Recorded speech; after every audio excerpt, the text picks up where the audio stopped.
Congress is considering banning TikTok, and the proposal has prompted a widespread backlash from American users. Oh, U.S. government of America, you've made a big mistake. But how can you actually ban an app that has a massive digital footprint in the US and is downloaded on millions of phones? The US has never banned a foreign-owned app before, but it can look to India as an example, after the country, which was once TikTok's largest market by users, banned the app in 2020. TikTok launched in India in 2016 and rapidly gained popularity for its easy-to-use interface and quirky short-form videos. TikTok was a really big hit in India, and it had captivated a lot of young people who thought that this was the coolest way to exhibit their skills and talents and to gain social media followers. At the time, around 150 million people used TikTok every month in India. But the app was banned in 2020, along with several other Chinese-owned apps, after violent clashes at the India-China border killed 20 Indian soldiers.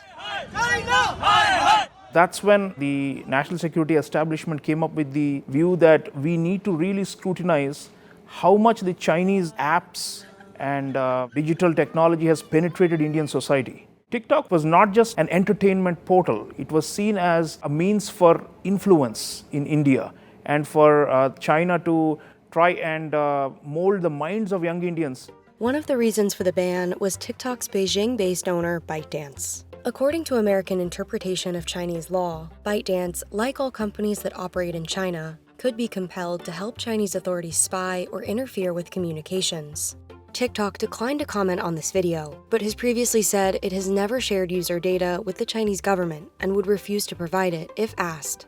Now, the U.S. is raising similar concerns. We must protect our national security and help keep America's private data out of the hands of our foreign adversaries. Over this time, they've collected all this data. They know what their users like. They know what they want to see. They know how often they come onto the app, all these sorts of things. And so even if the government were to ban TikTok now, there's nothing in the bill that says they need to delete all the previous data they've collected. TikTok users, before the ban in India, did it without much political consciousness or geopolitical understanding of the larger issues behind TikTok. Probably many of them are not even aware that their information is out there. Developing countries, unlike more advanced industrialized economies, the concerns about privacy and about sanctity of one's own data are not that great.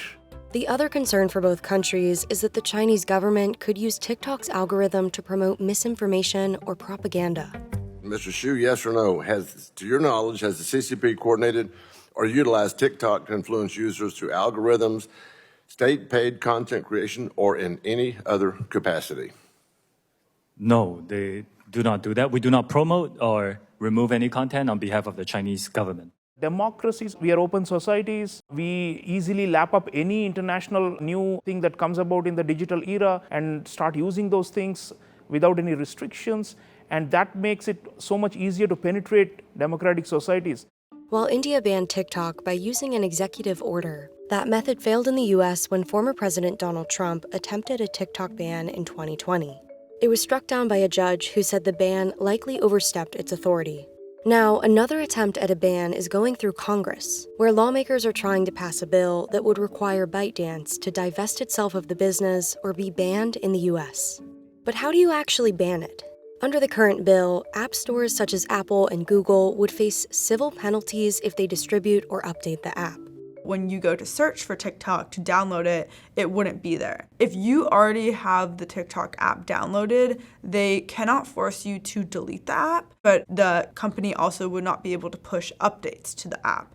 And so over time, it would become more buggy and the quality would just become so degraded, it would become unusable. They would also require web hosting internet providers to block TikTok's IP address. So you also would not be able to access TikTok via the internet in the United States.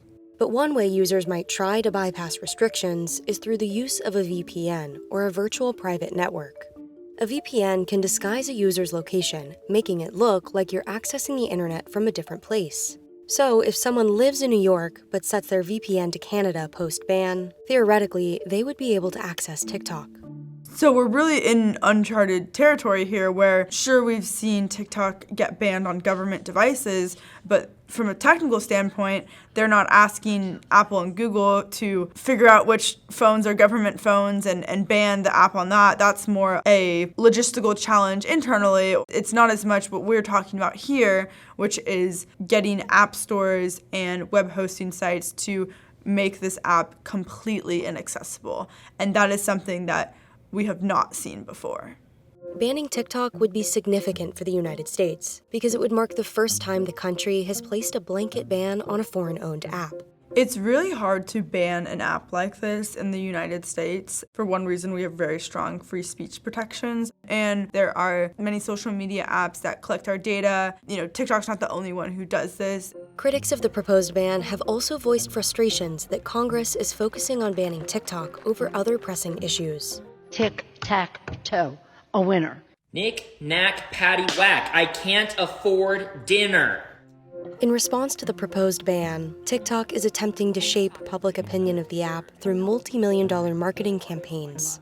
Think about the 5 million small business owners that rely on TikTok to provide for their families. The app remains popular in the United States, with around 170 million American users. But cracks in TikTok's U.S. foundation are beginning to show.